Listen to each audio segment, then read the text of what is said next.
Hello बच्चों, आज हम पढ़ने वाले हैं क्लास 9 का चैप्टर 3 जो कि है निर्देशांक ज्यामिति। इस चैप्टर में हम पढ़ते हैं कार्तीय तल के बारे में। कार्तीय तल में निर्देशांक को हम कैसे दर्शाते हैं वो देखेंगे हम। कुछ इसमें बेसिक सी टर्म्स होगी जिन्हें हम देखने वाले होंगे। ओके, तो स्टार्ट करते हैं कार्तीय तल से कि कार्तीय तल क्या होता है। ओके, कार्तीय तल से स्टार्ट करते हैं। कार्तीय तल, कार्तीय तल क्या होता है? क्षैतिज और ऊर्ध्वाधर रेखाओं से बना हुआ तल क्या कहलाता है? कार्तीय तल। क्षैतिज रेखाएं क्या होगी? क्षैतिज रेखाएं मतलब आड़ी रेखा है, ठीक है। ये हो जाएगी क्षैतिज रेखा। एक बना देंगे हम क्या? ऊर्ध्वाधर रेखा, ठीक है। जो क्षैतिज रेखा है उसे हम एक्स अक्ष कहते हैं, है ना। जो क्षैतिज रेखा है उसे हम एक्स अक्ष कहेंगे और जो ऊर्ध्वाधर रेखा है उसे क्या कहेंगे? वाई अक्ष, ठीक है। एक्स अक्ष में राइट में रहेंगे धनात्मक, राइट में धनात्मक संख्या लिखेंगे हम इस साइड। जैसे यहाँ लिखेंगे 1 2 3 4 5, है ना, इन्फिनिटी तक हम लिख सकते हैं। और लेफ्ट में क्या लिखेंगे? ऋणात्मक संख्या, जैसे ऋण 1, ऋण 2, ऋण 3, ऋण 4, ऋण 5, ऋण 6, है ना। और जहां पर क्षैतिज और ऊर्ध्वाधर दोनों रेखाएं प्रतिच्छेद करती है वहां निर्देशांक होते, उसका मान होता है, यहाँ निर्देशांक होते 0 0, है ना। जिसे कहते हैं मूल बिंदु। मूल बिंदु के निर्देशांक क्या होते हैं? 0 0। इसका मतलब मूल बिंदु पर एक्स भी 0 रहेगा और वाई भी 0 रहेगा। ओके, वैसे वाई अक्ष पर ऊपर साइड क्या रहेंगी? धनात्मक संख्या रहेगी, जैसे धन 1, धन 2, धन 3, 4, 5। और नीचे साइड ऋणात्मक संख्या ऋण 1, ऋण 2, ऋण 3, ऋण 4, ऋण 5, इन्फिनिटी तक हम लिख सकते हैं, ठीक है। इसे हम वैसे बेसिकली प्लस एक्स अक्ष कहते हैं उस साइड। और यहाँ लेफ्ट में आ जाएगा माइनस एक्स अक्ष, यहाँ पर प्लस वाई और नीचे साइड माइनस वाई, ठीक है। हमने क्या देखा कि कार्तीय तल क्या होता है? कार्तीय तल क्या होता है? कार्तीय तल क्षैतिज और ऊर्ध्वाधर रेखाओं से बनता है, ठीक है। और जहां पर क्षैतिज, जैसे ये क्षैतिज रेखा और ये ऊर्ध्वाधर रेखा है ना, जहां पर ये दोनों प्रतिच्छेद करते हैं उसे कहते हैं मूल बिंदु। तो ये बिंदु क्या कहलाएगा हमारा? ये बिंदु कहलाएगा मूल बिंदु, ठीक है। ये हो गया मूल बिंदु। जहां पर दोनों रेखा प्रतिच्छेद करती है वो बिंदु होता है मूल बिंदु, ठीक है।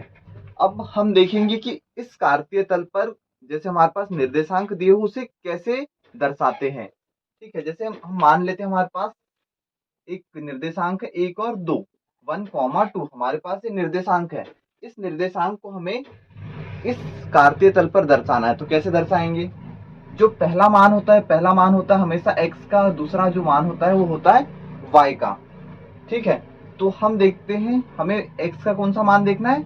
धन 1 वाला। तो x अक्ष पर देखते हैं कि धन 1 कहाँ है, तो धन 1 x अक्ष पर यहाँ पर है, ठीक है। फिर हम क्या देखेंगे? x अक्ष पर धन 1 यहाँ पर है। फिर हम देखेंगे y का मान। y का मान क्या है? सेकंड वाला मान, दूसरा मान जो रहेगा y का रहेगा। तो y का मान यहाँ पर 2 है, तो y अक्ष पर धन 2 देखेंगे तो यहाँ पर है ना। x पर धन 1, y पर धन 2। तो अब इन्हें ज्वाइन करना है, तो इन्हें ऐसे ज्वाइन नहीं करना है, ठीक है। ऐसे सीधे सीधे ज्वाइन नहीं करेंगे, इसे हम इस टाइप से ज्वाइन करते हैं, ठीक है। और ये बिंदु क्या हो जाएगा हमारा? 1 और 2। इस बिंदु पर x का मान 1 है और इस बिंदु पर y का मान क्या है? 2 है, ऐसे दर्शाते हैं, ठीक है। और हम एग्जांपल ले लेते, जैसे ऋण 2, 5। ये हमने एक एग्जांपल ले लिया। तो जो पहला मान होता है, पहला मान किसका होता है? x का। दूसरा मान किसका होता है? y का। तो x अक्ष पर हमें देखना है ऋण 2, तो x अक्ष पर ऋण 2 ये है, ठीक है।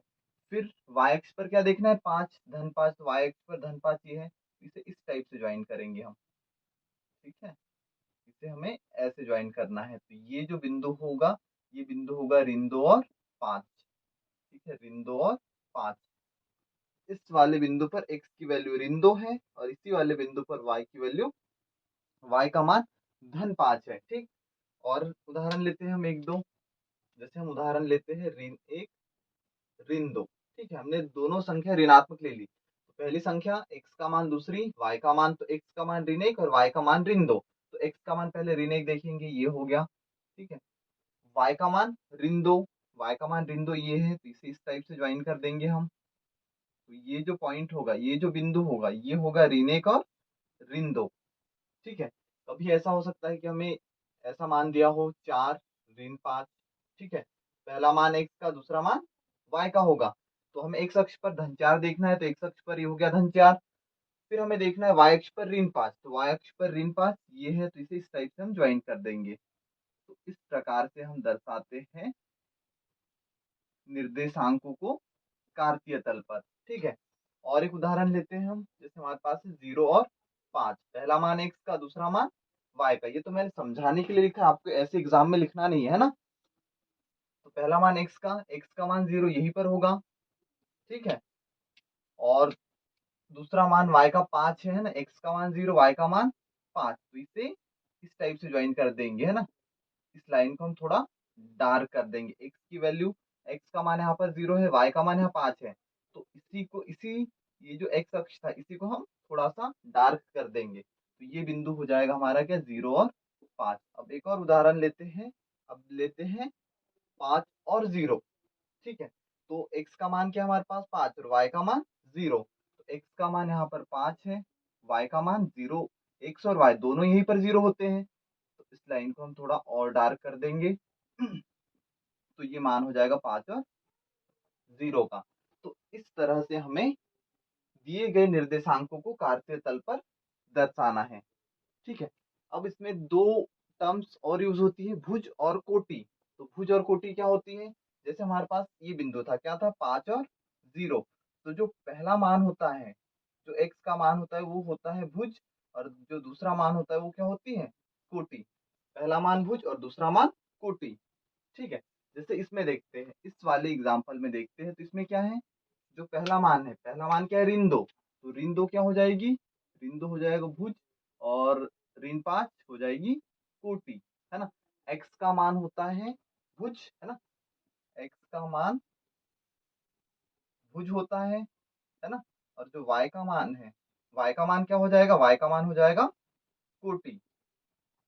ठीक है, अब हम देखेंगे, हमने देख लिया कैसे कि निर्देशांकों को कार्तीय तल पर कैसे दर्शाया जाता है। अब क्वेश्चन ऐसा भी बनता है जिसमें आपको ग्राफ दिया हो, कुछ निर्देशांक दर्शाए गए हो, है ना, कुछ निर्देशांक दर्शाए रहेंगे, कुछ बिंदु रहेंगे, और उनका मान पूछेंगे आपसे, है ना। तो अब हम इसके बाद उस टाइप का क्वेश्चन करने वाले हैं। अब हम इस प्रश्न को देखेंगे, इसमें हमें एक ग्राफ दिया है, और ग्राफ पर बेस्ड हमारे पास कुछ प्रश्न दिए गए हैं जिसके हमें आंसर देखने हैं। ठीक है, तो पहला है बी के निर्देशांक बताना है हमें। तो बिंदु बी देखेंगे हम सबसे पहले, तो बिंदु बी हमारा ये है ना। तो बिंदु बी के अब हम निर्देशांक देखेंगे कैसे, हम देखेंगे कि बिंदु बी एक्स अक्ष पर कहाँ टच कर रहा है।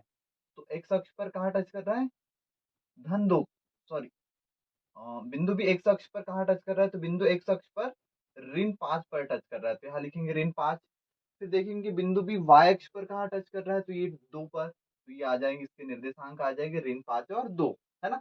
हमें देखना होता है कि कोई बिंदु एक्स अक्ष पर कहाँ टच कर रहा है और वाई अक्ष पर। पहला मान लिखते हैं एक्स का, दूसरा वाई का लिखते हैं, तो बिंदु बी के निर्देशांक हो जाएंगे ऋण 5 और 2।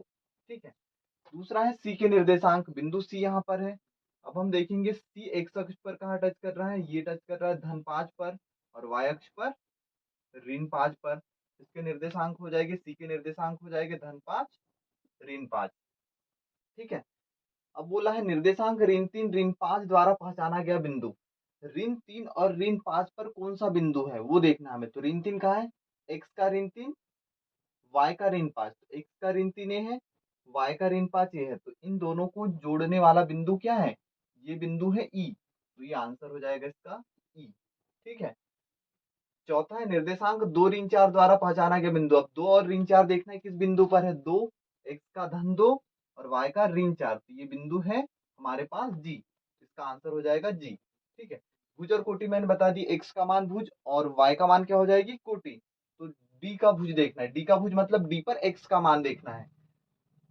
तो बिंदु डी कहाँ है, बिंदु डी पर एक्स का मान देखना है, तो बिंदु डी पर एक्स का मान क्या है, 6 है यहाँ। फिर बिंदु एच की कोटि, एच पर वाई का मान देखना है, बिंदु एच, एच पर वाई का मान क्या है, वाई का मान ऋण 3 है, तो इसका आंसर हो जाएगा ऋण 3, है ना। फिर हमें बिंदु एल के निर्देशांक देखने हैं, बिंदु एल, एल बिंदु कहाँ है, ये है बिंदु एल। यहाँ निर्देशांक देखना है, ये वाई अक्ष पर ही है, तो वाई अक्ष पर एक्स का मान क्या रहेगा, 0, और वाई का मान क्या है यहाँ पर 5 है। ठीक है, फिर देखना है हमें बिंदु M के निर्देशांक। बिंदु M कहाँ है? ये है बिंदु M हमारे पास। तो इस पर ये x अक्ष पर है, तो यहाँ पर x का मान क्या हो जाएगा? ऋण 3, और y का मान यहाँ पर क्या हो जाएगा? 0। तो इसका आंसर आ जाएगा क्या? ऋण 3 और 0। L के निर्देशांक थे 0 और 5। ठीक है, तो आई होप कि आपको इतना समझ आ गया होगा, है ना? इसी पर बेस्ड आपके एग्जाम में क्वेश्चन आते हैं। Okay, thank you.